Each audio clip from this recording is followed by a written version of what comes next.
Las diferentes crisis económicas. Lectura 1. Bueno, la primera crisis económica fue desencadenada por la Gran Depresión y fue una de las mayores crisis económicas de Colombia. El PIB cayó entre 2,8 y 3,5%, pero pues debido a, gracias a las importaciones de café y los altos precios que había, aumentó la demanda de capitales y esto hizo que la economía pudiera mejorar. Otro aspecto que benefició a la economía fue el acceso sin precedentes a los mercados crediticios internacionales. Las entradas de capital ascendieron al 35% de las exportaciones de 1925 a 1929. La mayor parte de los créditos que se ofrecían fueron destinados a gobiernos nacionales, regionales y locales. Sin embargo, el 14% de estos créditos fue destinado a bancos privados colombianos.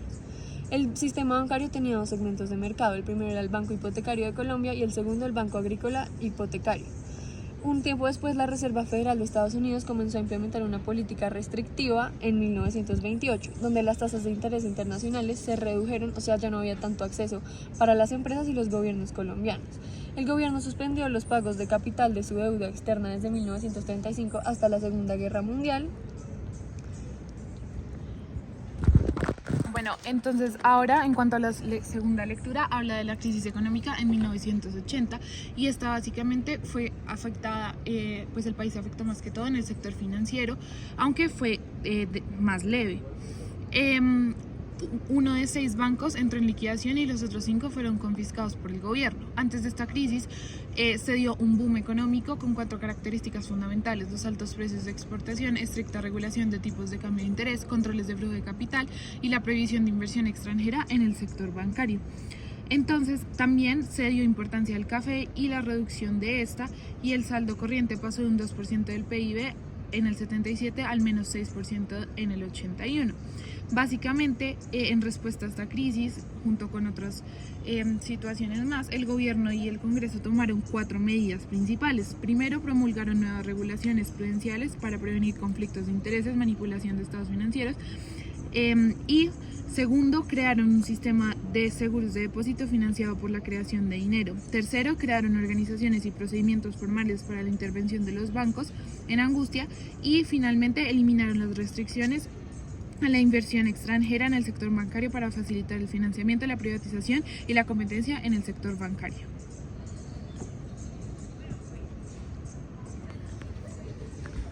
Bueno, en la lectura número 3, que fue la crisis económica de 1999, se evidenció una gran disminución del PIB, pues pasó de 3,4 a menos 4,2%, y la tasa de desempleo aumentó del 10 al 16%.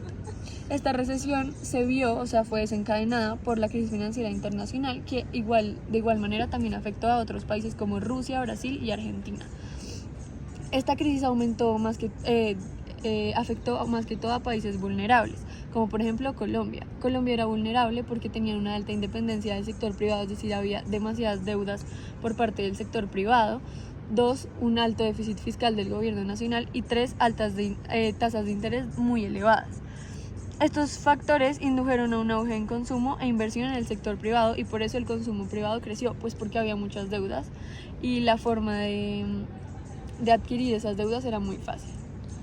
Bueno, en cuanto a las preguntas, la primera de similitudes y diferencias, podemos ver que de similitudes todas generaron un gran impacto en cuanto al PIB y claramente a la economía colombiana, pero de diferencias podemos ver que en la segunda, por ejemplo, se afectó como levemente al país, mientras que en las dos ya tuvieron como un gran impacto. En cuanto a la segunda pregunta, entre similitudes entre la primera crisis y pues, el estado actual colombiano, podemos ver más que todo el tema de la depreciación del peso colombiano. Y en cuanto a la tercera pregunta, si nosotras creemos que va a haber o no una crisis económica en 2023, nosotras creemos que sí, pues principalmente, teniendo en cuenta todos los factores que influyen en una crisis económica, teniendo en cuenta que Colombia tuvo un cambio muy grande de gobierno, muchas empresas, pues ha habido una desestabilidad económica muy grande, o sea, hay mucha inseguridad, mucha desconfianza, las empresas prefieren sacar su plata e invertirla en otros países, y como los inversores también, porque tienen miedo a perder más de lo que ganarían invirtiendo en Colombia. Y además también, como hemos visto, ha habido una depreciación del peso muy grande últimamente, lo cual tampoco beneficia ni a los ni a los colombianos, ni a las empresas que invierten en Colombia.